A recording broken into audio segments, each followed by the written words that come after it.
എല്ലാവർക്കും നമസ്കാരം. ഇന്നത്തെ സുഭാഷിതം: അപരീക്ഷ നകർത്തവ്യം കർത്തവ്യം സുപരീക്ഷ ച നേദ്ഭവതി സന്താപോ ബ്രാഹ്മണ്യ നകുലോ യഥാ. ഏകദേശ ഊഹാപോഹത്തിൽ നമ്മൾ ഒരു കാര്യവും ചെയ്യരുത്. ശരിയായിട്ട് അറിഞ്ഞിട്ട് മാത്രമേ അതിന് നമ്മൾ പരിഹാരം കണ്ടെത്തുവാൻ പാടുള്ളൂ. ഇതിലൊരു ഉദാഹരണമായിട്ട് ഒരു ബ്രാഹ്മണ സ്ത്രീ നകുലനെ, കീരിയെ വധിച്ചതുപോലെ എന്നാണ് പറയണത്. ഈ ബ്രാഹ്മണ സ്ത്രീ ഒരിക്കൽ എല്ലാ പണികളൊക്കെ കഴിഞ്ഞ് കുട്ടിയെ ഉറക്കി കിടത്തി പുഴയിലേക്ക് കുളിക്കാൻ വേണ്ടി പോവുകയാണ്. അപ്പോൾ അവൾ ചിന്തിച്ചു, ആ ബ്രാഹ്മണ സ്ത്രീ ചിന്തിക്കുകയാണ്, തൻ്റെ ഭർത്താവ് പുറത്തേക്ക് പോയിട്ടാണുള്ളത്, കുട്ടി നല്ല ഉറക്കത്തിലാണ്.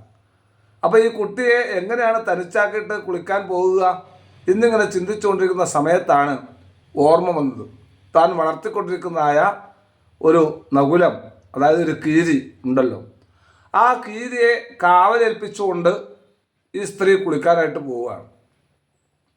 അങ്ങനെ പോയി ആ കുട്ടിക്ക് കാവൽ നിൽക്കുകയാണ് കീരി. ഈ സമയത്താണ് അവിടെ ഒരു പാമ്പ് എഴുന്നേറ്റിയത്. അപ്പോൾ പാമ്പിൽ നിന്ന് ഈ കുട്ടിയെ രക്ഷിക്കാനായിട്ട് കീരി എന്ത് ചെയ്തിട്ടുണ്ടാവും? നമുക്കൊക്കെ അറിയാലോ, കീരിയും പാമ്പും പോലെ എന്നൊക്കെ കേട്ടിട്ടില്ലേ.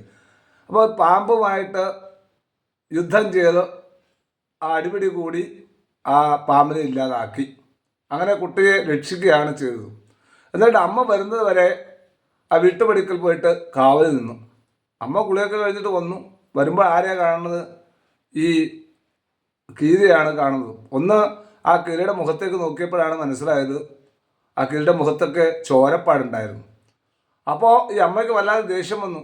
കാരണം ഞാനില്ലാത്ത തക്കം നോക്കി തൻ്റെ മകനെ ഈ കീരി കൊന്നു കാണും എന്ന് വിചാരിച്ചത് മാത്രമല്ല, ഉടനെ അടുത്ത് ഉള്ളതായ ഒരു കമ്പെടുത്ത് അടിച്ച് ഈ കീരിയെ കൊല്ലുകയും ചെയ്തു. എന്നിട്ട് നേരെ മുറിയിലേക്ക് കടന്നു വന്നപ്പോഴാണ് തൻ്റെ മകൻ സുഖമായിട്ട് അവിടെ ഉറങ്ങുക. അപ്പോഴാണ് ചിന്തിച്ചത്, അയ്യോ പാപം, കഷ്ടം, അറിയാതെ താനൊരു തെറ്റ് ചെയ്തല്ലോ. അപ്പോൾ ഇതിന് എന്താണ് പരിഹാരമുള്ളത്? ഒരു പരിഹാരമില്ല. അതുകൊണ്ട് നമ്മൾ മനസ്സിലാക്കേണ്ടതായ ഒരു കാര്യം, ഏതൊരു കാര്യത്തെക്കുറിച്ച് ചിന്തിക്കുമ്പോഴും സാധാരണ നമ്മുടെ നാടൻ ചൊല്ലിൽ പറയാറുണ്ട്, കാള വെറ്റു എന്ന് വിചാരിച്ച് കയറെടുക്കരുത്, ആ കാള പ്രസവിക്കുമോ എന്നുള്ള ചിന്ത കൂടി നമ്മുടെ മനസ്സിൽ ഉണ്ടായിരിക്കണം. ഏത് കാര്യത്തെ ആയാലും നന്നായിട്ട് പരീക്ഷിച്ച് അറിഞ്ഞതിന് ശേഷം മാത്രമേ അതിന് പരിഹാരം നമ്മൾ കണ്ടെത്തുവാൻ വേണ്ടി പാടുള്ളൂ. എടുത്തു ചാടി പുറപ്പെടരുത് എന്നുകൂടി നമ്മൾ മനസ്സിലാക്കുക.